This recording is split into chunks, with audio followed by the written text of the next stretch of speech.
खून अंतहीन गुफा के टूटे हुए पत्थर के फर्श लाल रंग से रंगे जा रहे थे और एक सड़ांध भरी बदबू पूरे वातावरण में फैलने लगी थी। इस मंजिल पर मौजूद ज्यादातर जानवर हर दिशा में भाग रहे थे, उम्मीद कर रहे थे कि वे उन सभी का पीछा करने वाले शिकारी से बच निकलेंगे। बेशक उनमें से ज्यादातर ने पहले लड़ने का फैसला किया। आखिरकार एक जानवर की स्वाभाविक प्रवृत्ति मारने, खाने और विकसित होने की होती है। हालांकि जिस जानवर के खिलाफ वे थे वह बहुत ही जंगली था। हर जानवर जिसने लड़ने की कोशिश की उसे या तो फाड़ दिया गया, बिजली से विस्फोट करके भून दिया गया, या उसके शरीर के अंगों को रहस्यमय तरीके से क्षत विक्षत कर दिया गया। ये दृश्य 3 मंजिलों तक जारी रहा, लेकिन शिकारी को तृप्ति नहीं मिली। जब भी उसे कोई जीव दिखाई देता वह उसे मारने के लिए आगे बढ़ता। जब भी उसे थकान महसूस होती वह जानवरों को चीरकर कच्चा खा जाता। जब भी उसे निर्जीवीकरण महसूस होता वह पेट भरने के लिए उनका खून पीता। ऐसा लगता था कि उसे किसी भी चीज की परवाह नहीं थी, यहाँ तक कि अपने स्वास्थ्य की भी नहीं, क्योंकि वह मौत लाने के एकमात्र उद्देश्य से आगे बढ़ रहा था। इसके अलावा अगर कोई जानवर उसे घायल भी कर दे तो वह जानवर जल्दी से ठीक हो जाता था। 10-20 के स्तर के बीच की उनकी ताकत में प्रतिरोध करने की कोई क्षमता नहीं थी। वाले विभिन्न जानवरों के पास इतनी बुद्धि थी कि वे जानते थे कि वे अकेले जीवित नहीं रह सकते, इसलिए उन्होंने मिलकर हमला किया।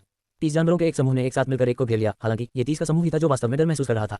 जिस जानवर का वे सामना कर रहे थे उसके बाल काले थे जिनमें चांदी की धारियां थी, उसकी आंखें गहरे नीलम और रक्त लाल रंग के मिश्रण की थी जो इन यान पैटर्न में घूम रही थी, और उसका शरीर विपात था जिसमें समय बीतने के साथ साथ अधिक मांसपेशियां विकसित हो रही थी। ये जानवर स्वाभाविक रूप से डेमियन था। डेमियन की विचार प्रक्रिया रसातल में अंधकार में हो जाने के बाद उसने अपनी भावनाओं पर नियंत्रण खो दिया, अनजाने में अपने जानवर पक्ष को हावी होने दिया। अपनी नई प्राप्त हुई पार्श्विक प्रवृत्ति पर कोई नियंत्रण न होने के कारण वह उन्मत्त हो गया और उसने अपनी नजर में आने वाली हर चीज को मारना शुरू कर दिया। तब से लेकर अब तक काफी समय बीत चुका था और डेमियन 3 और मंजिल नीचे उतर चुका था। अगर कोई पर्यवेक्षक उन 3 मंजिलों पर छोड़े गए अवशेषों को देखने के लिए मौजूद होता तो उसे सिर्फ खून और क्षत विक्षत लाशों का अंतहीन समुद्र दिखाई देता। जो भी जानवर उसकी पकड़ से बच जाता था वह या तो उसकी पहुंच से बाहर जमीन में सुरंग बना लेता था या निचली मंजिलों पर भाग जाता था। हालांकि बाद वाले समूह के ज्यादातर लोग फिर भी उसके हाथों मारे गए। भले ही वह थोड़ा भी तर्कसंगत नहीं था, फिर भी उसके पास अपनी सारी शक्ति थी। वह किसी भी भागने के रास्ते को काटने के लिए स्वतंत्र रूप से टेलीपोर्ट कर सकता था और बिजली को इस तरह से चैनल कर सकता था जैसे कि वह अपने पूरे जीवन में इसका इस्तेमाल करता रहा हो। उसने मारा, उसने खाया और वह तब तक विकसित हुआ जब तक कि जिस मंजिल पर वह था उसका कोई उपयोग नहीं रह गया। फिर वह जारी रखने के लिए नीचे उतरा। इतने समय बाद भी उनमें तर्कसंगतता वापस आने का कोई संकेत नहीं दिखा। जानवरों के समूह ने उसे घेर लिया था और वे उस पर भयंकर रूप से टूट पड़े, क्योंकि उन्हें पता था कि उनकी जान पहले ही जा चुकी है। उनकी एकमात्र उम्मीद उसे अपने साथ नीचे ले जाना था। लेकिन डेमियन, खासकर अपने तर्कसंगत दिमाग के बिना, एक ऐसा प्राणी था जो किसी भी तरह से जीवित रहने पर आमादा था। अपने निकट मृत्यु अनुभव के बाद यह उसकी मानसिकता के मूल के रूप में दृढ़ता से जड़ जमा चुका था। जानवरों के समूह में शामिल वे लोग जो तत्वों से जुड़े हुए थे उन्होंने हमला करने के लिए इस पल को चुना। आग के गोले, बर्फ और पृथ्वी के स्पाइक्स और यहाँ तक कि हवा के ब्लेड की बौछार उसके स्थान पर आ गई। हालांकि ये सब व्यर्थ था। डेमियन पहले ही अपनी मूल स्थिति से गायब हो चुका था, जो आग के किनारे पर दिखाई दिया। उसका रुख झुका हुआ था क्योंकि उसके नाखून लंबे हो गए थे और अधिक पंजे जैसे हो गए थे। उसने एक जानवर पर झपट्टा मारा और सीधे उसका दिल निकाल लिया, उसे एक तरफ फेंक दिया। फिर उसने अपना कत्लेआम जारी रखा। काली बिजली उसके शरीर के चारों ओर नाच रही थी, जिससे उसकी गति 3 गुना बढ़ गई क्योंकि वह एक जानवर से दूसरे जानवर पर झपट रहा था।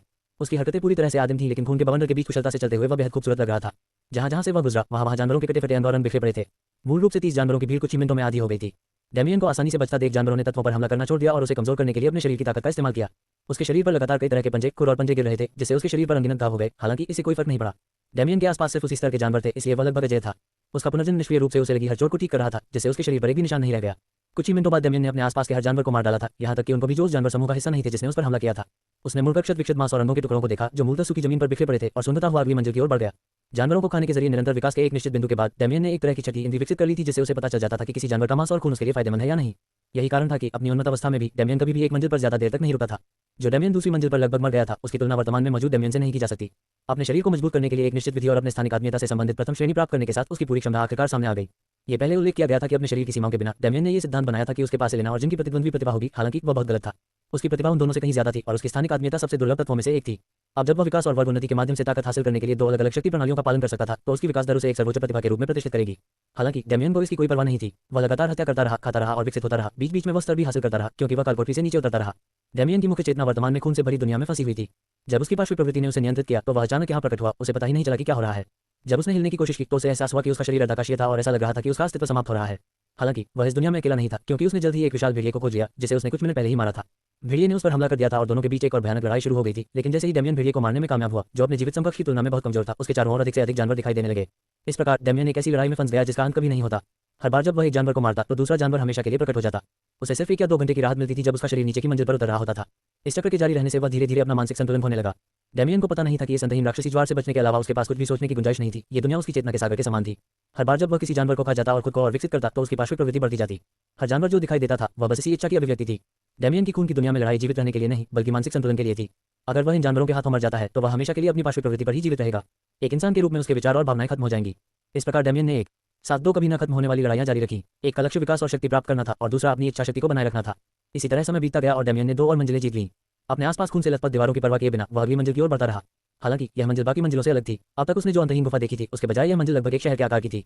इसकी दीवारें चिकनी थीं और उन पर लकड़ी के गट्ठरों में आग जलाकर बनाई गई आदिम मिसालों से रोशनी की गई थी। उसके सामने कोई नीरस पत्थर नहीं था जिसमें कभी कभार पेड़ पौधे दिखते थे, बल्कि एक कच्ची बस्ती थी। गुफा के फर्श पर गड्ढे थे जो सड़कों और मिट्टी और पत्थर से बनी छोटी छोटी झोपड़ियों और झोपड़ियों को बेतरतीब ढंग से सड़क के किनारे रखे हुए प्रतीत होते थे। डेमियन की जानवर जैसी प्रवृत्ति सतर्क हो गई। हालांकि वह आमतौर पर किसी भी चीज पर हमला कर देता था, लेकिन पर्यावरण में अचानक आए इस बदलाव ने उस स्वाभाविक सतर्कता को जगा दिया था जो उसे उस पहले भेड़िए से विरासत में मिली थी जिसे उसने खाया था। जैसे ही उसने अपनी स्थानिक जागरूकता के साथ उस जगह को स्कैन किया, उसने कई छोटे जीवों को देखा जिनमें से सबसे लंबे जीवों की ऊंचाई 1 मीटर से थोड़ी ज्यादा थी। उसी समय उन्होंने उसे देख लिया। जब उन्होंने ऐसा किया तो वे अचानक एक दूसरे से चीखने लगे। ऐसा प्रतीत हुआ कि वे बातचीत कर रहे थे। फिर वे सभी अपने हथियार लेकर गांव के मध्य में स्थित मुख्य पत्थर की झोपड़ी के चारों ओर एकत्र हो गए। झोपड़ी का दरवाजा खुलते ही तेज कदमों की आवाज शहर में गूंज उठी। बाहर एक और हरा जीव निकला। हालांकि ये लगभग 1.7 मीटर लंबा था और इसका शरीर गोल था। इसका शरीर जानवरों की हड्डियों से बने कवच से ढका हुआ था और इसके कंधे पर एक बड़ी युद्ध कुल्हाड़ी थी। क्री डेमियन की ओर देखते हुए वह चिल्लाया और श्रेष्ठता का भाव प्रकट किया। इस बीच डेमियन का खून खौल उठा। पिछली 2 मंजिलों पर उसे 2 या 3 से ज्यादा जानवर नहीं मिले जो उसे विकसित होने में मदद कर सके और गुस्से में उसने बाकी मंजिलों को मार डाला। हालांकि वह देख सकता था कि उसके सामने मौजूद मानव जैसा प्राणी उसकी बहुत मदद करेगा। डेमियन ने बिना कुछ सोचे समझे हमला बोल दिया। उसकी हर हरकत से अंतरिक्ष उसके रास्ते में आने वाले बेतरतीब भूतों को विकृत और विकृत कर रहा था, जबकि डेमियन का पूरा ध्यान उनके राजा पर था। एक क्रूर दहाड़ के साथ डेमियन ने अपने पंजे आगे बढ़ाए, दिल को छेदने की कोशिश की। हालांकि उसे तुरंत पीछे हटा दिया गया। उलझन में डेमियन ने एक बार फिर कोशिश की, लेकिन उसी समस्या का सामना करना पड़ा। के उसकी उलझन देखकर भूत राजा ने अजीब सी हंसी निकाली। उसकी त्वचा में शारीरिक क्षति को अवशोषित करने और प्रतिबिंबित करने की एक प्राकृतिक विशेषता थी और इसी कारण से वह आज तक इस मंजिल पर राज कर रहा था। राजा को सबसे ज्यादा ये देखना पसंद था कि उसके दुश्मन उसकी सुरक्षा में सेंध लगाने की कोशिश कर रहे हैं, लेकिन उन्हें कुछ हासिल नहीं हो रहा। इसलिए राजा ने बिना हमला किए उसका हाथ रोक लिया। उसे भरोसा था कि आज उसे एक और मजेदार नजारा देखने को मिलेगा। दुर्भाग्य से उसका प्रतिद्वंद्वी डेमियन था। ये देखकर कि शारीरिक हमले बेकार थे, डेमियन ने अपनी हथेलियों में बिजली चार्ज की और उसे आगे की ओर फेंका, जिससे भूत की त्वचा के कुछ हिस्से पर चोट पहुंची। क्री उद्धरण गॉब्लिन किंग क्रोधित हो गया। भले ही हमले से उसे चोट न लगी हो, लेकिन यह अपमानजनक था कि दुश्मन ने उसकी त्वचा को घायल कर दिया था। अपनी बड़ी कुल्हाड़ी उठाकर उसने हमला किया। गॉब्लिन ने अपनी कुल्हाड़ी को डेमियन पर बहुत ताकत से घुमाया और डेमियन तुरंत उसके रास्ते से दूर चला गया।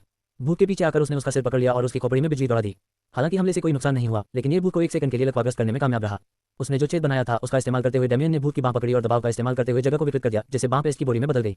क्री उद्धरण भूत दर्द से दहाड़ उठा। उसे इतना दर्द कभी महसूस नहीं हुआ था, क्योंकि जब वह अपनी त्वचा से टकराता था तो उसका असर आमतौर पर खत्म हो जाता था और वह तर्कसंगत रूप से सोचने की क्षमता खो देता था। वह डेमियन की ओर मुड़ा और बेतहाशा अपनी बड़ी कुल्हाड़ी घुमाने लगा, जिसे डेमियन ने आसानी से चकमा दे दिया। भूत की मानसिक स्थिति के कारण उसकी शक्ति बहुत कम हो गई थी, इसलिए उसे झटकों से कोई खतरा महसूस नहीं हुआ। भूत के झटके के नीचे झुकते हुए डेमियन ने भूत के पैर को तोड़ने के लिए एक और स्थानिक विरूपण का उपयोग किया, जिससे दर्द की एक और चीख निकली। हालांकि भूत राजा एक निश्चित स्तर के तहत शारीरिक क्षति को नकार सकता था, लेकिन अगर पर्यावरण ही उसे मरने के लिए मजबूर करता तो वह कभी प्रतिस्पर्धा नहीं कर सकता था। अंतरिक्ष एक गूढ़ और अत्यंत शक्तिशाली अवधारणा थी। यही वजह थी कि स्थानिक उपयोगकर्ता आमतौर पर हमेशा भयभीत रहते थे। जैसे ही भूत ने अपना संतुलन खो दिया, डेमियन ने तुरंत उसका सिर पकड़ लिया और उसे विकृत कर दिया, जिससे वह 180 डिग्री के कोण पर मुड़ गया। उसकी गर्दन टूट गई। भूत राजा की तुरंत मृत्यु हो गई। जब आसपास के भूतों ने यह देखा तो उनकी आंखें क्रोध से लाल हो गईं। वे पूरी ताकत से चीखते हुए डेमियन पर टूट पड़े। हालांकि उनके पास कभी कोई मौका नहीं था। डेमियन ने बस अपने आसपास की जगह को विकृत कर दिया और वे सभी भूत बिना किसी फल के मर गए। उसका पूरा ध्यान भूत राजा की लाश पर था। उसकी आंखों में लालच था। उसने खाना शुरू कर दिया। भूत राजा को खाने के बाद डेमियन के शरीर में एक बार फिर पहले की तरह ही तीव्र परिवर्तन हुआ।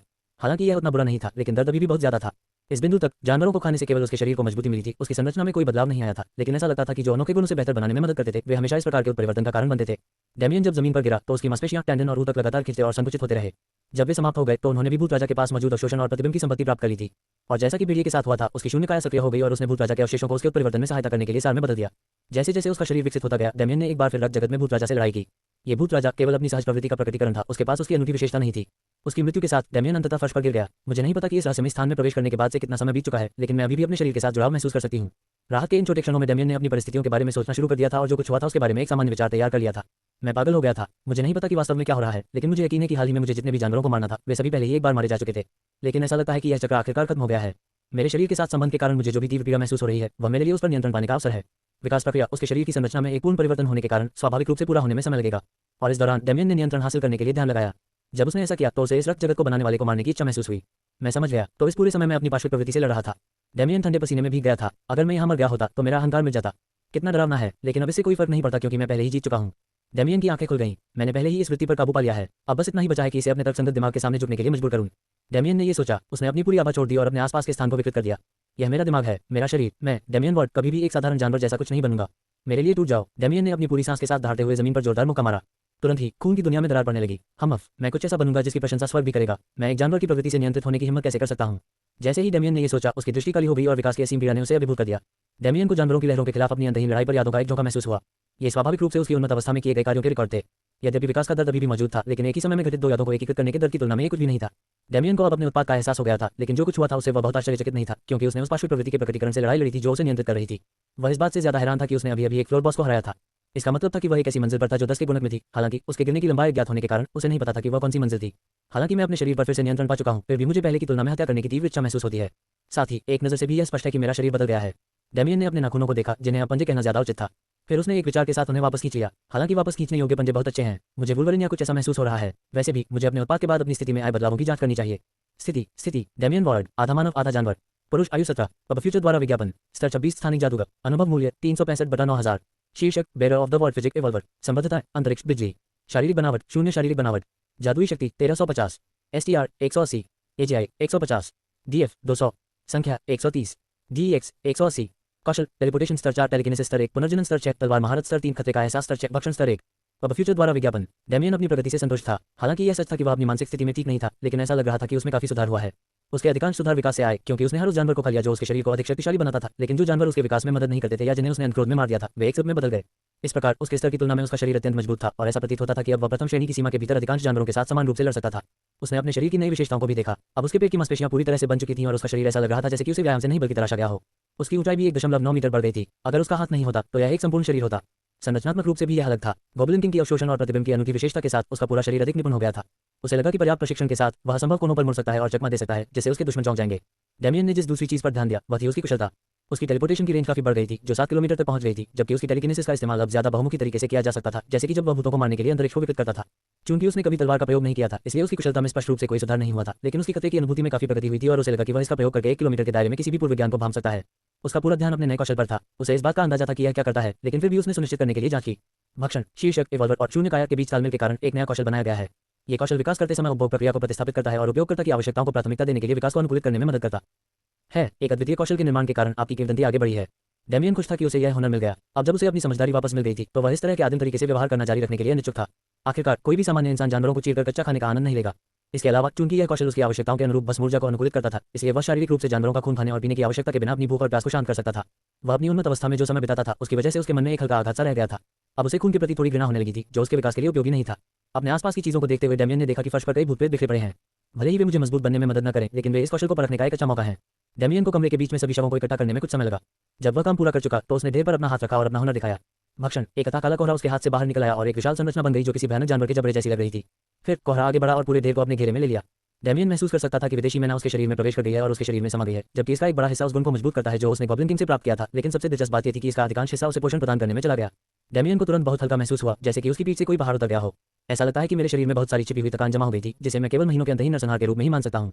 डेमियन को सुखद आश्चर्य हुआ। उसे इस बात का बिल्कुल भी अंदाजा नहीं था कि वह इतनी थकान लेकर चल रहा है, लेकिन अगर कौशल उसे पहचान सकता है और उसका मुकाबला कर सकता है तो यह उसकी सोच से भी ज्यादा बढ़िया होगा। खड़े होकर डेमियन ने अपना शरीर दान दिया। ये पहले नहीं हुआ क्योंकि मैं अपने शरीर में होने वाले परिवर्तनों में व्यस्त था, लेकिन वापस आकर अच्छा लग रहा है। डेमियन को युद्ध बहुत पसंद था। उसने इस तथ्य को स्वीकार कर लिया था कि वह इस मामले में थोड़ा अजीब था, लेकिन एक अंतहीन युद्ध में इतना समय बिताना कि वह अब इसे माप भी न सके उसके लिए भी बहुत ज्यादा था। इस वजह से डेमियन ने अपने उतरने में एक छोटा सा ब्रेक लेने और ट्रेन चलाने का फैसला किया। छोटी छोटी झोपड़ियों को देखते हुए डेमियन मुस्कुराया। हालांकि यह सिर्फ भूतों का काम है, लेकिन नजारे में बदलाव देखना अच्छा है।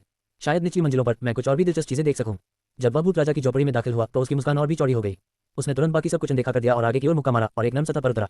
हाँ, एक बिस्तर। किसने सोचा था कि मैं इतना भाग्यशाली हो सकता हूँ कि यहाँ कहीं भी बिस्तर पा सकूं। डेमियन एक बच्चे की तरह अज्ञात सामग्रियों से बने छोटे बिस्तर पर इधर-उधर लुढ़क रहा था और थोड़ा आराम कर रहा था। भले ही यह आकस्मिक था, फिर भी मैंने पावर लेवलिंग में काफी समय बिताया।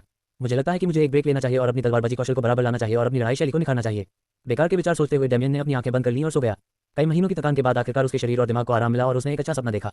ये भविष्य का एक सपना था जिसमें उसकी माँ, उसके पिता और कुछ धुंधले आकार थे जिन्हें वह अभी तक नहीं जानता था, और वे आराम कर रहे थे तथा हंस रहे थे। यह एक ऐसा सपना था जिसे वह हासिल करना चाहता था। शिखर पर पहुंचने के बाद शांतिपूर्ण जीवन जीने का सपना। डेमियन के चेहरे पर एक सौम्य मुस्कान थी जो उसकी आंखों में जल रही तीव्र आग से बिल्कुल अलग थी। प्रेरणा की लपटें जल रही थीं। बहुत अधिक दबाव डालकर उन्होंने अपना प्रशिक्षण शुरू किया। अपने शरीर पर नियंत्रण पाने के बाद से ही डेमियन को अपने विचारों और हरकतों के बीच थोड़ी सी दूरी महसूस होने लगी थी। इस समस्या के अलावा तलवार चलाने में उसकी महारत उसके बाकी सुधारों से बहुत पीछे रह गई थी। उसने कभी भी अपनी बिजली के लिए कोई वास्तविक कौशल नहीं बनाया था, केवल अपने उन्नत अवस्था में अवचेतन रूप से इसका उपयोग करता था। अब समय आ गया था कि वह अपने लाभों को बचाए और उन्हें और आगे बढ़ाए। डेमियन अपनी झोपड़ी से बाहर निकला और अपने शरीर को फैलाया। काश मेरे पास कोई ट्रेनिंग मोन्टाज या कुछ और होता। मुझे लगता है कि इस तरह से समय आसानी से बीत जाएगा। दुख की बात है कि यह एनीमे नहीं है, इसलिए मुझे अपने लाभ के लिए काम करना होगा। एक वास्तविक व्यक्ति के रूप में अपने दुर्भाग्यपूर्ण भाग्य पर आह भरते हुए भी उसने कई महीनों के बाद पहली बार अपनी तलवार अपनी पीठ से उतारी। मुझे अपनी तलवार की आकृतियां सुधारनी चाहिए और शायद कोई कला बनाने का प्रयास करना चाहिए, क्योंकि मैं कुछ समय के लिए यहाँ फंस जाऊंगा। मुझे ये भी नहीं पता कि तलवार जैसी कोई चीज मौजूद है या नहीं, क्योंकि इसे पृथ्वी पर कभी खोजा नहीं गया। शायद ये कुछ ऐसा है जिसे मैं पर्याप्त अभ्यास के साथ हासिल कर सकता हूँ। चूंकि मेरे पास स्थानिक आत्मीयता है, इसलिए किसी न किसी रूप में आयामी श्रेष्ठ होना एक बुनियादी आवश्यकता है। बेकार के विचार सोचते हुए डेमियन ने अपनी तलवार घुमाना शुरू कर दिया। उसे खास तौर पर संतुलन पर ध्यान देना था, क्योंकि उसके पास बायां हाथ नहीं था। मिनट घंटों में बदल गए और घंटे दिन बन गए और डेमियन अभी भी बिना आराम किए अपनी तलवारबाजी का अभ्यास कर रहा था। अगर कोई उसे देख सकता तो ऐसा लगता कि वह नाच रहा है, लेकिन उसका नृत्य इतना घातक था कि पूरे इलाके में भयंकर हवाएं चलने लगती। कुछ मिनट बाद डेमियन ने विराम लिया। तलवार की आभा निश्चित रूप से मौजूद है। मैं अपनी तलवार को बेहतर बनाने के दौरान अपने भीतर कुछ अलौकिकता को बढ़ता हुआ महसूस कर सकता हूँ। डेमियन को महसूस हो रहा था कि जैसे जैसे वह अभ्यास करता जा रहा था, उसके शरीर के चारों ओर एक तेज आभा बढ़ती जा रही थी, जिससे उसका पूरा अस्तित्व तलवार के समान होता जा रहा था। इस अनुभूति को महसूस करने के लिए उसकी तलवार की महारत अभी स्तर 6 पर ही पहुंची थी, इसलिए उसने सोचा कि स्तर 10 पर पहुंचने के बाद उसकी तलवार की आभा पूरी हो जाएगी। यह महसूस करते हुए कि वह अपनी तलवारबाजी के कौशल में और अधिक प्रगति नहीं कर पाएगा, डेमियन ने अपनी बिजली की ट्रेनिंग शुरू कर दी। हालांकि उसके पास अपने स्थानिक आत्मीयता का उपयोग करने के लिए बहुत सारे विचार थे, उनमें से अधिकांश आक्रामक के बजाय सहायक थे। उसने अनुमान लगाया कि उसके कई विचार केवल दूसरे या शायद तीसरे दर्जे में ही इस्तेमाल किए जा सकते हैं।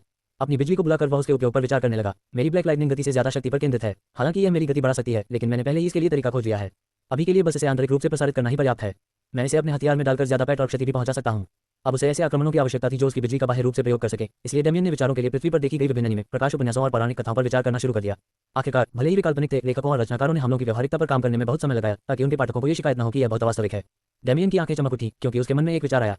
बीम हथियार, हर किसी को बीम हथियार पसंद होते हैं। चलो फिर ऐसा करते हैं। डेमियन ने अपना हाथ आगे बढ़ाया और अपनी हथेली में बिजली को चार्ज करना शुरू कर दिया। उसने बिजली को जितना संभव हो सके दबाने पर ध्यान केंद्रित किया जब तक कि उसे महसूस नहीं हुआ कि अगर वह ऐसा करता रहा तो यह फट जाएगी। फिर उसने इसे आगे छोड़ दिया। धमाका! डेमियन 10 मीटर पीछे की ओर उड़ गया, इससे पहले कि वह खुद को स्थिर कर पाता। पता चला कि बीम अटैक नहीं बल्कि उसने बम बनाया था। जब उसने बिजली छोड़ी तो उसने बेसबॉल का आकार ले लिया और आगे की ओर उड़ी, गुफा की दीवार से टकराया और विस्फोट हो गया। विस्फोट की ताकत इतनी ज्यादा थी कि डेमियन को पीछे धकेल दिया गया, भले ही वह इसके केंद्र से अपेक्षाकृत दूर था।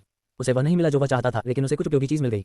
अरे वाह! ऐसा लगता है कि मैं इस समय अपनी बिजली को बाहरी रूप से नियंत्रित करने में बहुत खराब हूँ। मुझे बाद में और अभ्यास करना होगा, लेकिन मैं यहाँ बहुत अधिक समय नहीं लेना चाहता और देरी नहीं करना चाहता। मेरी मुख्य प्राथमिकता सतह पर पहुंचना और फिर पृथ्वी तक पहुंचने का रास्ता ढूंढना है। पिछले कई महीनों से चल रही लड़ाई की तीव्रता के कारण वह अपना मूल लक्ष्य लगभग भूल चुका था। उसके लिए जीवित रहना सबसे महत्वपूर्ण चीजों में से एक बन गया था। अब जब उसने राहत की सांस ली थी तो उसे एक बार फिर अपनी मां की याद आई जिसे उसने धरती पर छोड़ दिया था और वह बदला जो उसे अभी पूरा करना था। बदला लेने के बारे में सोचते सोचते उसका दिमाग लाल होने लगा। मार डालो, मार डालो, ये शब्द उसके दिमाग में बार बार दोहराया गया जब तक कि वह खुद के पैर में चाकू भोंकने के लिए मजबूर नहीं हो गया। उसके पैर में जो घाव उसने अभी अभी बनाया था उससे खून बहने लगा और उसका दिमाग धीरे धीरे साफ होने लगा। डेमियन ने व्यंगपूर्वक मुस्कुराया। हालांकि मैंने फिर से नियंत्रण पा लिया है, लेकिन पार्श्विक प्रवृत्ति कोई विदेशी चीज नहीं है। उस परिवर्तन के बाद यह मेरा एक हिस्सा बन गया है। अगर मैं अपनी भावनाओं पर नियंत्रण नहीं रखूंगा तो इस बात की पूरी संभावना है कि मैं फिर से उन्मत्त हो जाऊंगा। डेमियन ने भविष्य के बारे में सोचते हुए आह भरी, लेकिन वह अभी भी आगे बढ़ने के लिए दृढ़ संकल्पित था। जैसे मैं अपनी बिजली और स्थानिक आत्मीयता को नियंत्रित करना सीखता हूं, जैसे मैं अपने शरीर को नियंत्रित करना और अपनी हरकतों को परिष्कृत करना सीखता हूं, मुझे बस अपनी प्रवृत्ति को नियंत्रित करना सीखना है और अनियंत्रित नहीं होना है। जब वह पूरी तरह से शांत हो गया तो डेमियन ने अपनी तलवार उसके पैर से हटा दी और उसे ठीक होने दिया। अब आगे बढ़ने का समय आ गया है। और इस तरह डेमियन अगली मंजिल पर उतर गया। ठीक वैसे ही जैसे वह उन्नत होने पर करता था, डेमियन ने जानवरों का पीछा किया ताकि वह अपने स्तर को ऊपर उठा सके, और जब उसे लगा कि कोई जानवर उसके शरीर को मजबूत बनाने में मदद कर सकता है तो वह उसे खा जाता। उन्होंने ये दिनचर्या अगली 5 मंजिलों तक जारी रखी। हालांकि पहले के विपरीत वह अपनी गतिविधियों के प्रति सचेत थे और न केवल अपने स्तर और शरीर को बेहतर बनाने के लिए बल्कि अपनी तकनीकों को बेहतर बनाने के लिए लगातार काम कर रहे थे। उनकी तलवारबाजी की महारत 8वें स्तर पर पहुंच गई। उनके टेलीपोर्टेशन में एक स्तर की वृद्धि हुई तथा उनकी टेलीकाइनेसिस को अब मुश्किल से ही ऐसा कहा जा सकता है। जैसे जैसे इसका स्तर बढ़ता गया, ये साधारण टेलीकिनेसिस की तुलना में अधिकाधिक स्थानिक नियंत्रण जैसा होता गया, जिससे वह अंतरिक्ष को अपनी इच्छानुसार मोड़ सकता था और उसमें अधिक स्वतंत्रता से हेरफेर कर सकता था। इसके अलावा डेमियन अब तृप्त होने के लिए फर्श पर मौजूद हर जानवर को नहीं मार रहा था। वह सिर्फ तब तक मारता जब तक उसे कोई फायदा न हो और फिर चला जाता। अब जब वह होश में आ गया था तो वह ये सुनिश्चित करना चाहता था कि वह पहले से ज्यादा जानवर न बन जाए। आखिरकार वह हमेशा के लिए खुद को लाशों से घिरा हुआ नहीं रखना चाहता। अगर वह समाज के साथ ठीक से घुलना मिलना चाहता है और धरती पर सिर ऊंचा करके लौटना चाहता है तो उसे अपनी बची हुई मानवता को बचाए रखना होगा। अब डेमियन निचली मंजिलों पर था। जानवर अपने औसत स्तर के बढ़ने के साथ साथ बहुत अधिक बुद्धिमान होते जा रहे थे। वह अब किसी भी समय आराम नहीं कर सकता था या अपनी सुरक्षा कम नहीं कर सकता था।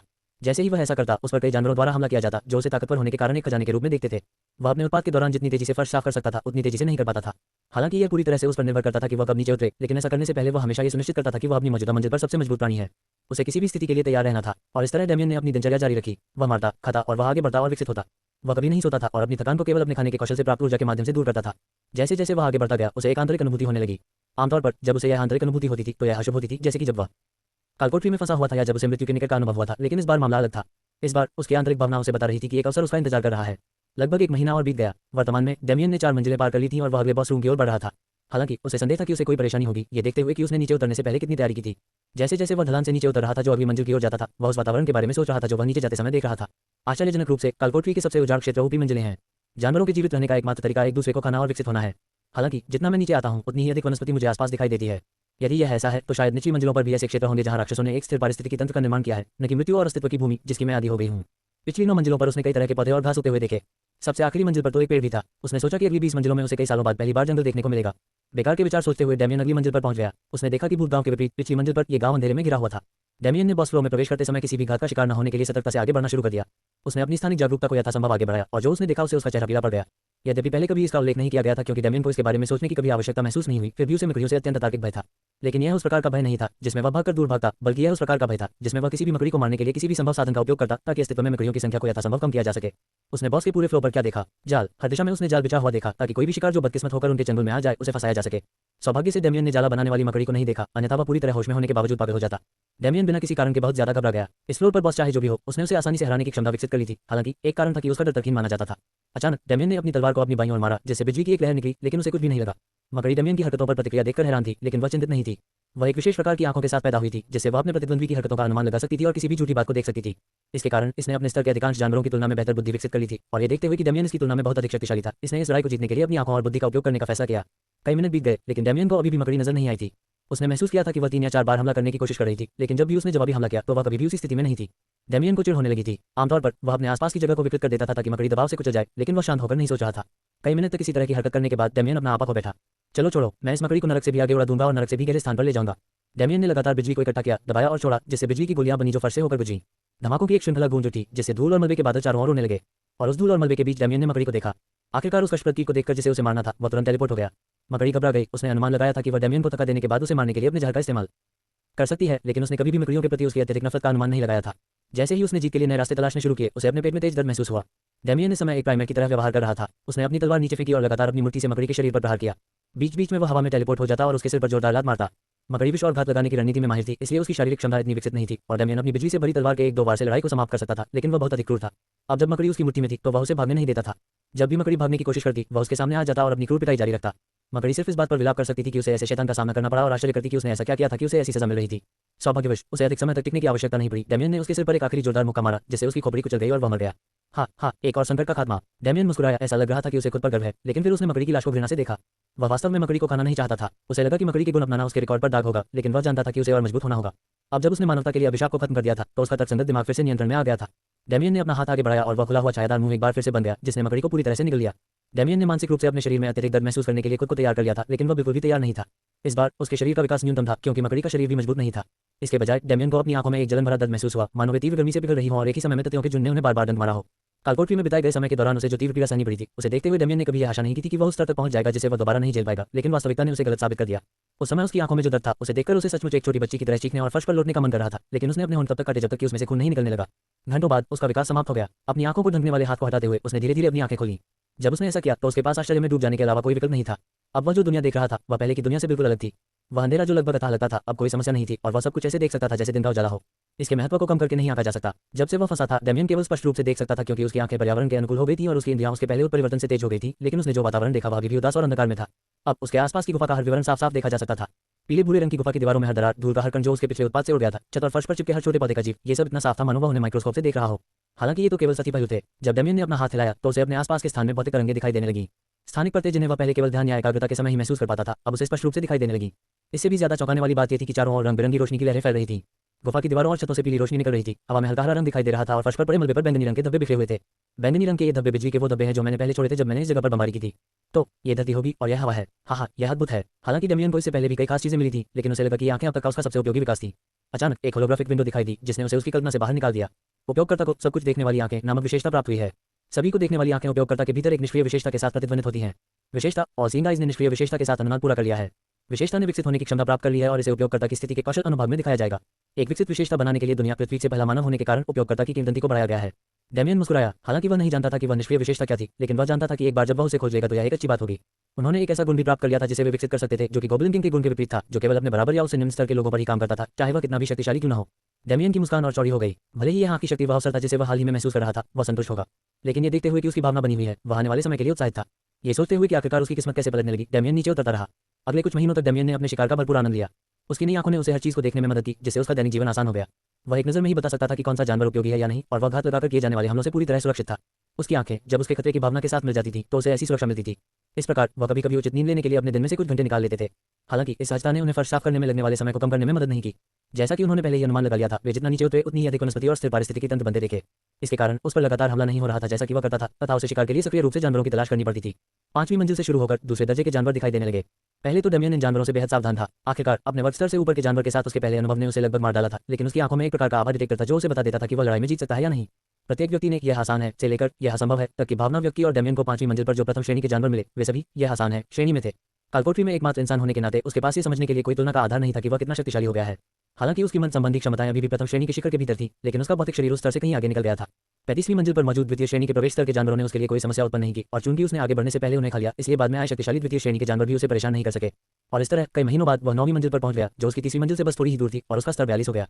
इन कुछ महीनों के दौरान डैमियन लगातार अपनी तलवार का उपयोग कर रहा था और जानवरों से लड़ रहा था, अपनी तलवार की महारत को बढ़ा रहा था और अंततः 10वें स्तर तक पहुंच गया था।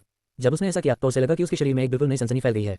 पहले से ही उसके चारों ओर जो हल्की तलवार जैसी आभा थी, वह और भी अधिक तीव्र और सघन हो गई थी, जब तक कि वह नंगी आंखों से भी दिखाई देने लगी। इस बदलाव के साथ ही एक सिस्टम संदेश भी आया। तलवार की महारत 10वें स्तर पर पहुंच गई है। जैसे जैसे मानदंड पूरे होते गए हैं, उपयोगकर्ता को तलवार की आभा के बारे में समझ हासिल होती है। इस कौशल को विकसित करने के लिए उपयोगकर्ता को अपनी खुद की तलवार कला बनानी होगी और अपनी तलवारबाजी की सीमाओं को पार करना होगा। संदेश से आश्चर्य नहीं हुआ, हालांकि वह कौशल को और विकसित करने की आवश्यकताओं से आश्चर्यचकित था। ऐसा लगता है कि मुझे तलवारबाजी की कला को फिर से विकसित करने के लिए काफी समय बिताना पड़ेगा। मुझे कम से कम अपनी अनूठी तलवारबाजी कला के लिए एक शुरुआती बिंदु हासिल करने के लिए थोड़ा ब्रेक लेना चाहिए। प्रशिक्षण के लिए उसने जो आखिरी ब्रेक लिया था वह 29 मंजिल पहले था, जब उसने गॉब्लिन किंग को हराया था। वह जिस स्थान पर था उसे याद करने के बाद डैमियन टेलीपोर्ट हो गया। जब वह पुनः प्रकट हुआ तो वह भूत राजा की मंजिल पर वापस आ गया था, जहां वह अभी भी पिछली बस्ती के खंडहर देख सकता था। इस कौशल को वॉप कहा जाता था। कई महीनों की कड़ी मेहनत के बाद उनके अन्य कौशल भी स्वाभाविक रूप से विकसित हो गए थे। तलवार की महारत स्तर तक पहुंचने वाला आखिरी कौशल था। वार्प उनकी टेलीपोर्टेशन का विकास था। इस कौशल ने उनकी छोटी दूरी की टेलीपोर्टेशन रेंज को 100 किलोमीटर तक बढ़ाने के साथ साथ उन्हें अपने दिमाग में आने वाले किसी भी स्थान पर टेलीपोर्ट करने की अनुमति दी। हालांकि स्थान जितना दूर होगा, मेहनत की लागत उतनी ही अधिक होगी। जब डेमियन ने पहली बार इस कौशल को देखा तो उसने तुरंत पृथ्वी तक पहुंचने का प्रयास किया, लेकिन इसमें लगने वाला मान इतना अधिक था कि वह इसमें सफल नहीं हो सका। लेकिन उसे इस बात से तसल्ली मिली कि उसने घर लौटने का एक तरीका सीख लिया है। अब उसे बस इतना करना था कि वह इतना मजबूत हो जाए कि उसका इस्तेमाल कर सके। उनके अन्य कौशल यद्यपि वे भी विकसित हो चुके थे, लेकिन वे वॉप की तरह विचित्र नहीं थे। टेलीकिनेसिस अब स्थानिक नियंत्रण बन गया था, जैसा कि उसने कई महीनों पहले भविष्यवाणी की थी, और पुनर्जनन अब उच्च स्तरीय पुनर्जनन बन गया था, जिससे वह अंगों को फिर से जोड़ सकता था यदि वे कभी करते हो। हालांकि वह अभी तक नए अंग विकसित नहीं कर सकता था। नई आंखें प्राप्त करने के बाद खतरे की अनुभूति उसकी बेकार हो गई थी, इसलिए वह इसके विकास को लेकर बहुत उत्साहित नहीं था, लेकिन इससे उसे निराशा भी नहीं हुई। इसका विकास खतरे को महसूस करने की अपेक्षा उपस्थिति को महसूस करने पर अधिक केंद्रित हुआ और ये मानसबोध बन गया, जिससे उसे उन साधनाओं उपन्यासों से प्राप्त आध्यात्मिक बोध जैसा कुछ प्राप्त होने लगा जिन्हें वह अक्सर पढ़ा करता था। हालांकि सबसे उत्सुक मामला था भक्षण। हालांकि भक्षण वह कौशल था जिसका उसने सबसे अधिक उपयोग किया था, ये विकसित नहीं हुआ था और स्तर 5 पर अटक गया था। चाहे वह कितना भी भक्षण करे, कौशल स्तर आगे नहीं बढ़ेगा। डेमियन ने सोचा कि उसे और अधिक स्तर ऊपर जाने के लिए कुछ अत्यंत शक्तिशाली जानवरों या विशेष गुणों वाले जानवरों को खाना होगा, जैसे कि उस मकड़ी को जिसे उसने मारा था। जब वह अपने कौशल विकास के बारे में सोच रहा था, डेमियन ने उन सभी जानवरों को हटा दिया जो अपने पिछले मालिकों की मृत्यु के बाद उस क्षेत्र में रहने लगे थे और प्रशिक्षण शुरू कर दिया। 1 या 2 महीने बाद डेमियन को स्थिर खड़े देखा जा सकता था। वह अपने हाथ में तलवार पर ध्यान लगाए हुए था। हालांकि कुछ और किए बिना उसने अपनी आंखें खोली और आहरी। ऐसा लगता है कि तलवार से नया रास्ता बनाना बिल्कुल भी आसान नहीं है। इसके लिए मुझे अपनी पिछली तलवारबाजी की ट्रेनिंग से कहीं ज्यादा मेहनत करनी पड़ेगी। अभी के लिए मुझे बस नीचे उतरना जारी रखना चाहिए और कोई रास्ता ढूंढना चाहिए। इस विचार के साथ डेमियन ने अपनी पिछली मंजिल पर वापस जाने से पहले एक और दिन आराम किया। हालांकि जब वह पहुंचा तो उसका स्वागत पूरी तरह से अराजकता से हुआ। विभिन्न जानवर दहाड़ते हुए एक निश्चित दिशा की ओर भाग रहे थे, जैसे किसी खजाने की ओर खींचे जा रहे हों, और उन्होंने डेमियन को पूरी तरह से नजरअंदाज कर दिया, जो घटनाओं के इस मोड़ से चकित था। आखिर यहाँ क्या हो रहा है? क्या कोई दिव्य औषधि है या कुछ और है जो परिपक्व हो रहा है? डेमियन ने बहुत पहले ही कालकोठरी में जानवरों की मानसिकता को अपना लिया था। इस तरह की भगदड़ का मतलब सिर्फ यही हो सकता है कि कुछ ऐसा हुआ है जो इन जानवरों को बेहद आकर्षित कर रहा है और उनकी ताकत को आसमान छूने देगा। अपनी जिज्ञासा में डेमियन ने ज्वार का पीछा किया। जब वह ज्वार के शिखर पर पहुंचा तो उसने कुछ और भी अप्रत्याशित देखा। कोई दिव्य औषधि या उस तरह की कोई चीज नहीं, बल्कि इन हिंसक जानवरों का लक्ष्य एक अकेला जानवर था। एक किशोर भेड़िए जैसा दिखने वाला गहरे काले रंग का फर, एक जोड़ी पंख जो किसी गिरे हुए देवदूत से लिए गए प्रतीत होते थे, तथा सुनहरी आंखें जानवरों की इस विशाल लहर का सामना कर रही थी जो रुकने का कोई संकेत नहीं दिखा रही थी। डेमियन जानता था कि इस जानवर को मारने से उसे और भी आगे बढ़ने का मौका मिलेगा। हालांकि कुछ ने उसे पुनर्विचार करने के लिए कहा। डेमियन ने तुरंत जानवरों की भीड़ पर हमला कर दिया, लेकिन भेड़िए पर निशाना साधने की बजाय उसने उन जानवरों का बेतहाशा वध करना शुरू कर दिया जो उसका पीछा कर रहे थे। उसकी आंखों में स्पष्ट धड़कन और पिछले कुछ महीनों से उसके मन में चल रही आंतरिक अनुभूति के बजाय जिस चीज ने उसे जानवर की मदद करने का निर्णय लेने के लिए प्रेरित किया, वह थी उसकी आंखें। ये वही आंखें हैं जिनमें दृढ़ निश्चय और जीवित रहने के लिए बेताब प्रयास था। वह उन आंखों को जानता था। आखिरकार वे उसकी आंखों जैसी ही थी। अब तक जितने भी जानवर उसके सामने आए थे, उनमें उसने सिर्फ खून की प्यास और ताकत की लालच ही देखी थी। उसने जो इच्छाशक्ति विकसित की थी और जो इच्छाशक्ति वह भेड़िए में देख रहा था, वह कुछ ऐसी थी जिसका सामना उसने आज से पहले कभी नहीं किया था। वह इस भेड़िए से सहानुभूति रख सकता था। उस वज्र भेड़िए को मारने के बाद रसातल में गिरने के बाद पहली बार डेमियन को एक ऐसी भावना का एहसास हुआ जिसे वह मानवीय भावना मान सकता था। और एक ऐसे व्यक्ति के रूप में जो अपनी बची हुई थोड़ी सी मानवता को बनाए रखने के लिए एनिमे और लाइट नॉवेल्स के विचारों के साथ खुद को खुश करने का सहारा लेता था। यह मानवीय भावना हवा में एक मोमबत्ती की तरह थी जिसे वह पूरी तरह से जलाए रखना चाहता था, और इसलिए उसने निर्णय लिया कि वह इस जानवर को बचाएगा। कई वर्षों के बाद पहली बार वह केवल जीवित रहने और ताकत के अलावा किसी अन्य लक्ष्य के लिए काम कर रहे थे। डेमियन को लगा कि वह खून की दुनिया में वापस आ गया है, क्योंकि वह लगातार हर तरफ से जानवरों का वध कर रहा था। इस तरह की स्थिति में उसे भूत राजा की विशेषता की उपयोगिता का एहसास हुआ। इस तरह की तीव्र हाथापाई एक ऐसी स्थिति थी जहां वह कई बार अनिवार्य रूप से घायल हो जाता था, लेकिन प्रतिबिंब विशेषता के साथ वह अपने हमलावरों पर क्षति वापस स्थानांतरित करने में सक्षम था। डेमियन ने युद्ध के मैदान में खून का बवंडर बनकर हमला किया। काली बिजली जमीन से होकर गुजरी और उसे टुकड़े टुकड़े कर दिया, जबकि अंतरिक्ष उसकी हर हरकत से विकृत हो गया, जिससे अनगिनत जानवर कुचल गए। डेमियन ने हत्याएं जारी रखी। उसकी आंखें लाल हो गईं और वह लगभग खुद पर नियंत्रण खो बैठा। खून की नदियां और लाशों से ऐठी जमीन देखकर वह वृत्ति जाग उठी जिसे वह अब तक दबाए हुए था। इससे पहले कि वह कुछ समझ पाता, डेमियन पहले से ही जानवरों की भीड़ के सामने था और उस भेड़िए का सामना कर रहा था जिसे उसने देखा था। अब जब वह करीब था तो उसने जानवर को बेहतर तरीके से देखा और आश्चर्यचकित हुए बिना नहीं रह सका। उसने इस जानवर में एक बहुत शक्तिशाली रक्तरेखा महसूस की जो उसने आज तक देखी गई किसी भी अन्य रक्तरेखा से बढ़कर थी।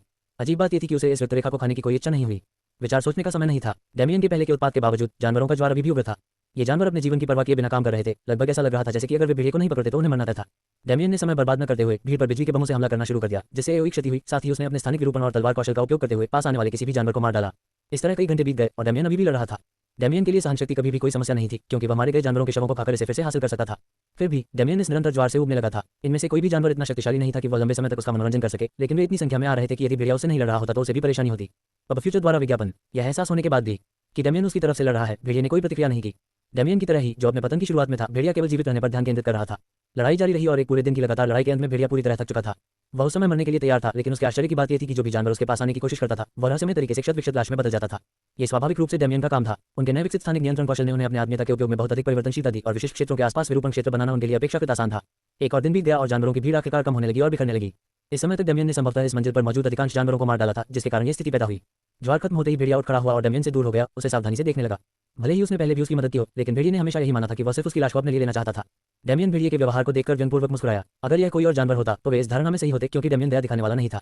लेकिन इतने सारे संकेतों के साथ उसे इस भेड़िए को बचाने के लिए कहा जा रहा था। वह अपने सामान्य तरीकों को जारी रखने के लिए एक मूर्ख होगा। डेमियन ने कहा, ठीक है, शांत रहो, मेरा तुम्हें मारने का कोई इरादा नहीं है। लेकिन भेड़िया और अधिक सतर्क हो गया। हताशा में आह भरते हुए डेमियन सीधे भेड़िए के पीछे चला गया और उसे पकड़ लिया, इससे पहले कि वह कुछ प्रतिक्रिया कर पाता। देखा तुमने कि मेरे लिए तुम्हें पकड़ना कितना आसान था। मैंने तुमसे कहा था कि मैं तुम्हें मारना नहीं चाहता, इसलिए तुम शांत रहो। भेड़िए ने इस तथ्य को महसूस करने के बाद संघर्ष करना छोड़ दिया और चुपचाप डेमियन को घूरता रहा। थोड़ी देर तक घूरने की होड़ के बाद डेमियन भेड़िए को वापस फर्श पर रखने के लिए आगे बढ़ा, लेकिन एक कान फाड़ देने वाली धार ने उसे रोक दिया।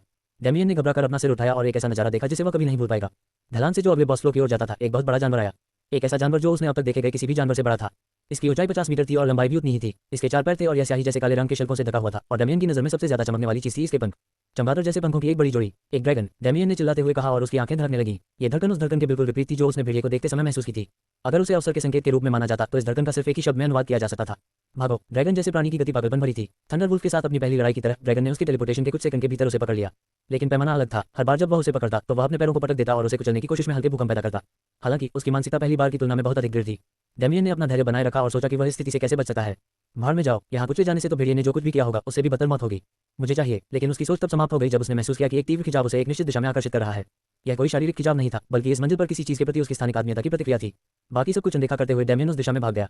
अपनी पूंछ पर तेजी से चढ़े विशालकाय जानवर से बचने के लिए लगातार अपनी हरकतों के पैटर्न को बदलते हुए डेमियन ने महसूस किया कि खिंचाव का स्रोत उसके करीब आ रहा है। लेकिन जब वह स्रोत उसकी हरकत की सीमा में आया तो उसे सिर्फ खाली गुफा का फर्श दिखाई दिया। डेमियन को धोखा नहीं दिया गया। वह स्थानिक परतों के बीच एक बदनुमा व्यवधान महसूस कर सकता था और बिना कुछ सोचे समझे वह उसमें टेलीपोर्ट हो गया और गुफा से पूरी तरह गायब हो गया। ड्रैगन जैसा प्राणी कुछ ही देर बाद प्रकट हुआ, लेकिन वह असमंजस में पड़ गया। जिस शिकार का वह पीछा कर रहा था वह पूरी तरह से गायब हो चुका था। हालांकि यह विशिष्ट शिकार लगातार गायब हो जाता था, लेकिन यह हमेशा कुछ दूरी पर फिर से प्रकट हो जाता था। जानवर हमेशा अपनी गंध को ट्रैक करके उसका पीछा करने में सक्षम था। इस बार निशान यहाँ समाप्त हो गया। जानवर बहुत गुस्से में था। उसने बहुत मेहनत की थी और इस मंजिल पर मौजूद जानवरों को उस मजबूत रक्तरेखा आभा के स्रोत पर हमला करने के लिए मजबूर किया था, लेकिन ये सब व्यर्थ था। उस दिन क्रोध की तीव्र गर्जना पूरे फर्श पर गूंज उठी, जिससे वहां रहने वाले सभी जानवर डरकर अगले एक सप्ताह तक छिपने को मजबूर हो गए।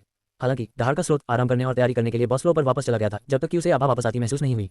इस बीच डेमियन उस रहस्यमयी जगह पर अचंभित खड़ा था। उसे नहीं पता था कि वह कहां पहुंचेगा, लेकिन जो कुछ उसने अपने सामने देखा वह उसकी उम्मीद से बिल्कुल भी मेल नहीं खाता था। जब डेमियन उस बलबनुमा परत में टेलीपोर्ट हुआ तो वह एक अध्ययन कक्ष में उतरा। एक मानव का अध्ययन कक्ष। ये लकड़ी के फर्श और छत वाला एक लंबा कमरा था। दीवारों पर किताबों की अलमारियां लगी हुई थीं और कमरे के बीच में एक डेस्क रखी हुई थी। कमरे की बनावट ऐसी थी कि उसमें प्रवेश करने या बाहर निकलने का कोई रास्ता नहीं था, जिससे यह आश्चर्य होता था कि क्या इसका डिजाइन गलत था। हालांकि डेमियन को पता था कि कोई गलती नहीं थी। इस अध्ययन का स्थान स्थानिक परतों के बीच होने के कारण प्रवेश और निकास का एकमात्र तरीका स्थानिक शक्ति का कोई रूप था। डेमियन ने कई महीनों में पहली बार देखी गई मानव निर्मित संरचना के बारे में सतर्क रहते हुए जीवन के किसी भी संकेत की जांच करने के लिए अपनी मानसिक शक्ति का इस्तेमाल किया। ये पुष्टि करते हुए कि वह अकेला था, डेमियन बैठने के लिए आगे बढ़ा। तभी उसे एहसास हुआ कि इस कमरे में एक कुर्सी थी जिसका वह उपयोग कर सकता था। कुर्सी पर बैठना एक ऐसा अनोखा अनुभव था जिसके बारे में कोई भी व्यक्ति कभी नहीं सोच सकता था, लेकिन डेमियन के लिए, जिसका बहुत लंबे समय से बुनियादी ढांचे के साथ सबसे करीबी संपर्क भूतों द्वारा बनाए गए बिस्तर के समान था, यह अनुभव स्वर्गीय था। अपने शरीर पर महसूस होने वाली कोमल अनुभूति, अपनी पीठ पर महसूस होने वाला सहारा, अपने लिए सबसे अधिक आरामदायक स्थिति में झुकने की क्षमता, डेमियन को इस अनुभूति में आनंद आया। यह ऐसी चीज है जिसकी मुझे बहुत याद आती है। अब अगर कोई टीवी या कुछ और होता तो यह एकदम सही होता। डेमियन ने मुस्कुराते हुए अपनी बाह में बड़ी सी रोएदार चीज को सहलाया। रुको, तभी डेमियन को याद आया कि वह अकेला नहीं था। वह भागने में इतना व्यस्त था कि वह अपने हाथ में पकड़े हुए मानव आकार के भेड़िए के बारे में पूरी तरह भूल गया था। भेड़िए की ओर देखते हुए डेमियन ने पाया कि वह गहरी नींद में सो रहा था और ऐसा प्रतीत हो रहा था कि वह या तो डर के कारण या लगातार टेलीपोर्टेशन के तनाव के कारण बेहोश हो गया था। डेमियन को एक बार फिर एक महत्वपूर्ण बात याद आई। ये पहली बार था जब वह खुद के अलावा किसी अन्य व्यक्ति के साथ टेलीपोर्ट करने का प्रयास कर रहा था। सौभाग्य से उसका मूल कौशल कई बार विकसित हो चुका था, इसलिए ऐसा लगता था कि उसके साथ ज्यादा लोगों को ले जाने का बोझ कोई समस्या नहीं थी। अगर उसने कुछ महीने पहले ऐसा करने की कोशिश की होती तो भेड़िया शायद अब सिर्फ कीमा बनाया हुआ मांस होता। आराम करते हुए उसने अपने आसपास किताबों की अलमारियों की लंबी कतारों को देखा, लेकिन उसकी नजर उसके सामने रखी मेज पर ही रुक गई। भेड़िए को धीरे से जमीन पर रखकर डेमियन ने मेज पर रखी एकमात्र किताब उठाई और उसे खोला। आप जो भी हैं, आपको बधाई। ऐसा लगता है कि आप इतने भाग्यशाली हैं कि आपको मेरा निवास स्थान मिल गया है। खैर, मुझे संदेह है कि अगर आप इस कालकोठरी में हैं तो इसमें भाग्य का कोई हाथ है, लेकिन अभिव्यक्ति के लिए ऐसा मानने की ऐसा हुआ है। डेमियन ने किताब को भावशून्य नजर से पढ़ा। ऐसा लगता है कि जिसने भी इसे लिखा है उसका व्यक्तित्व बहुत ही विलक्षण है। उसने आगे लिखते हुए सोचा, ठीक है, मुझे लगता है कि आपने आखिरी चुटकुले से अपनी हंसी निकाल ली है, इसलिए अब गंभीर हो जाए। मेरा नाम कट गैलोवे है और मैं वही हूँ जिसे आप स्पेक्ट्रल ग्रैंड मास्टर कहेंगे। चूंकि आप इस कालकोठरी और उस सबस्पेस दोनों पर ठोकर खा चुके हैं जहां आप वर्तमान में हैं, इसलिए इसमें कोई संदेह नहीं है कि आप एक होनहार स्पेक्ट्रल एफिनिटी उपयोगकर्ता भी हैं। पिछली कहानी बताता हूँ। तुम जिस कालकोठरी में हो उसे मैंने पहला कालकोठरी नाम दिया है। तुम पूछ रहे हो क्यों? क्योंकि मैंने ये सिद्धांत बनाया है कि यह सबसे पुरानी और शायद पहली कालकोठरी है जो हमारी दुनिया में प्राकृतिक रूप से बनी है। डेमियन ने नामकरण की भयानक समझ पर उपहास किया और पढ़ना जारी रखा। यह अब तक अस्तित्व में आए सबसे पहले कालकोठरियों में से एक है। इसमें मौजूद जानवरों में सतह पर मौजूद जानवरों की तुलना में गॉड बीस्ट रेखा का स्तर बहुत अधिक है। इसके कारण एक कठोर वातावरण बनाया गया जहां सभी जानवर विकास के लिए एक दूसरे को मारने और उनका खून पीने के लिए बेताब हैं।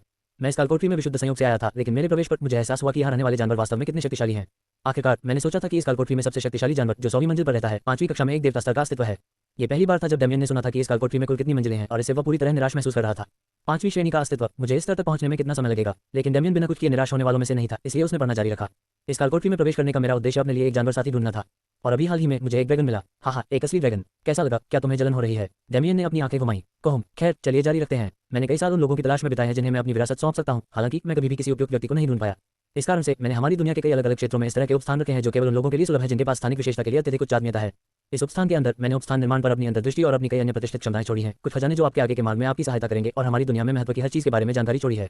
अब यदि मैं जीवित हूं तो मैं ईमानदारी से आशा करता हूं कि आप आएं और मुझे ढूंढ लें। हालांकि यदि मैं जीवित नहीं हूं तो सुनिश्चित करें कि आप मेरी विरासत को एक बार फिर दुनिया के सामने प्रदर्शित करें और सुनिश्चित करें कि इतिहास के पन्नों में मेरा नाम बुलाया न जाए।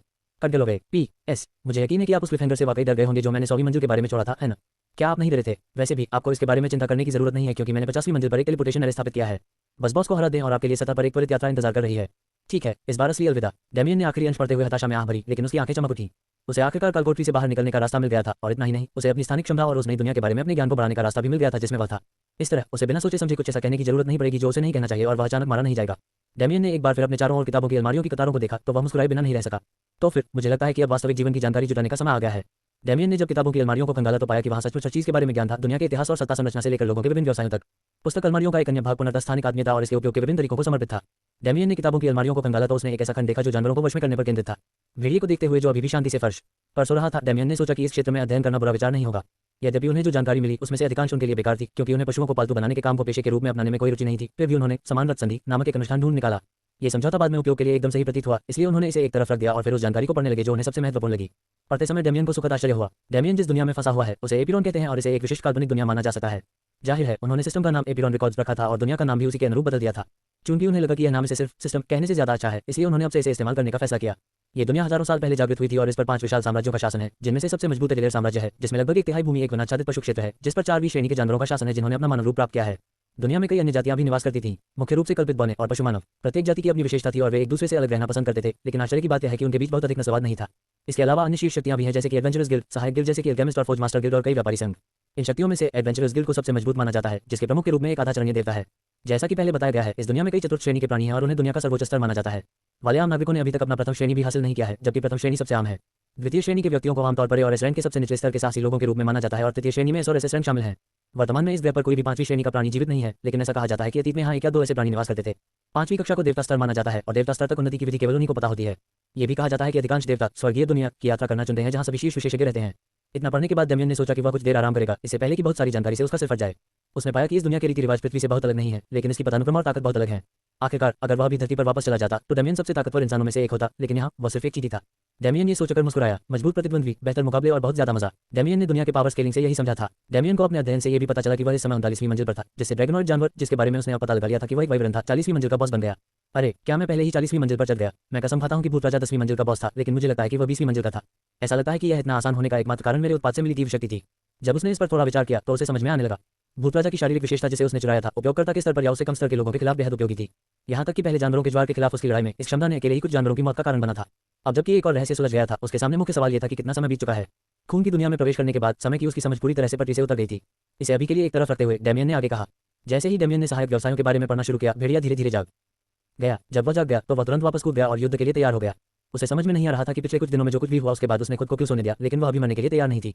इधर उधर देखते हुए उसने खुद को एक अजीब माहौल में पाया और जल्द ही उसे दूर एक 2 पैरों वाला प्राणी आराम से बैठा दिखाई दिया।